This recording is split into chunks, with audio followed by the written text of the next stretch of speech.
La prochaine autobiographie que je vous propose, pour ceux qui n'aiment pas la lecture, en deuxième secondaire, c'est encore acceptable. Quand vous avez une cinquantaine de pages de lecture, vous pouvez aussi faire le travail. Alors, c'est Solange Gélina Mayotte, qui se trouve à être ma mère, qui a écrit son autobiographie qui s'appelle Amour et résilience.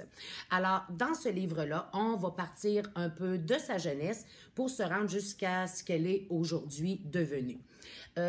La toile de fond de cette autobiographie-là, c'est qu'elle a eu une jeunesse particulière puisque son père est mort alors qu'il avait 29 ans, donc elle en avait 7, et ses deux jeunes frères, 5 et 3 ans.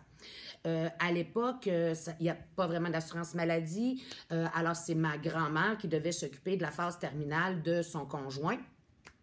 Et elle s'est vraiment mis à bout avec cette expérience-là, les 3 enfants, ce qui fait que quand son conjoint est décédé, elle a vécu 1 an au presbytère, mais après ça, ils ont décidé de la faire prendre en charge dans, je ne sais pas le nom par cœur, mais une communauté religieuse à Québec qui la faisait travailler à la couture, puis en échange, elle était comme logée, nourrie, sauf qu'elle ne voyait pas ses enfants, ou sinon, 1 fois par année, gros max.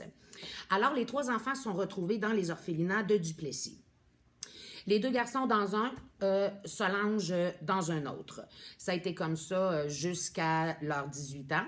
Puis, elle a eu la chance d'avoir une tante qui, quand même, dans le temps des fêtes, l'été, allait chercher les enfants pour qu'ils puissent avoir un petit lousse de l'orphelinat. Alors, c'est sûr que c'est pas un départ facile. Par contre, la vie a quand même été bonne et a apporté son lot de joie. Puis, l'autobiographie traite un peu de la capacité qu'on a ou qu'on peut avoir. C'est ça, la résilience, hein, pour se refaire malgré certaines épreuves, puis pour être capable d'être heureux, puis apprécier la vie dans son ensemble. Alors, petite lecture, charmante, sur un contexte qu'on a peu connu, mais qui a quand même fait partie de l'histoire du Québec.